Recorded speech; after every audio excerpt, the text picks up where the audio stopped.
party ang relasyong to. Hindi daw babae yung magiging third party. Daw ha.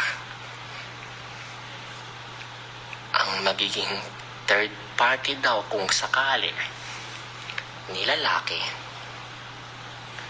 ay lalaki din. Na-chismis lang sa akin ha. Wag na lang sana ipakalat sa iba. Lalaki din daw kung sakali man. Ito malupit dyan. Nagpunta na nga sila ng Europe eh. Bakit ka mo? Doon yata nila gusto magpakasal. Supposedly. Well, dami naman pera si babae. Why na? Punta rin Japan, tingin-tingin saan pwede ikasal. Hindi totoo yung ikakasal sa Pilipinas na bigla daw kinancel. Wala pang naayos na kasal. Nag-check pa lang sila ng places. Okay, mga bida-bida.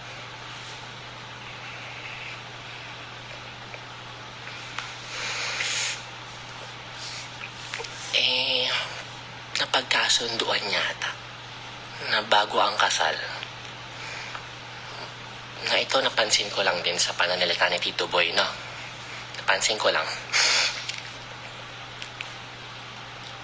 Parang hindi maka-all in si Tito Boy. Oo, parang hindi siya maka-all in. Parang hindi masabi lahat-lahat. Pero nung inanalyze ko, pinanood ko ng 7 beses yung sinabi. Pinanood ko ng 7 beses. Lalakasan ko na yung boses ko, ha? Ito na kasi isplukan, eh. Bakit ang hina ng boses ko? Pinanood ko kasi ng 7 beses yung video ni Tito Boy, and upon analyzing sa 7 times na yon, and upon hearing a lot of intel, chika, and chismis from a lot of actresses, actors, and celebrities in the Philippines, ito yung naging conclusion ko. Based pa lang sa pangalan ni Tito Boy, may problema talaga sa prenup. Di lang niya marekta eh. Pinoprotektahan niya siyempre si lalaki dahil kaibigan nga niya since nung bata pa nung nagbabadminton pa daw siya. Tagal na daw yung kaibigan. Pero hindi niya madirekta eh. Ang gusto niyang sabihin, nung pinaikot-ikot ko yung mga salita niya, ito lang gusto niyang sabihin, okay naman yung nung una, okay naman yung prenup eh. Si lalaki pa nga daw ang pumunta. Sorry, ulitin ko sinabi ko.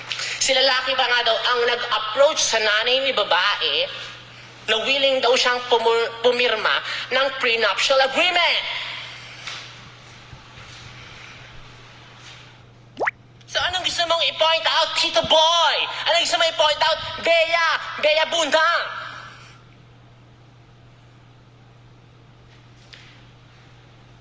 Na biglang nagbago yung ihip ng hangin. Na biglang nung magpipirmahan na ng prenup, ayaw nang pumirma ni lalaki. At bakit? Yan ang hindi ko alam. What if Mars?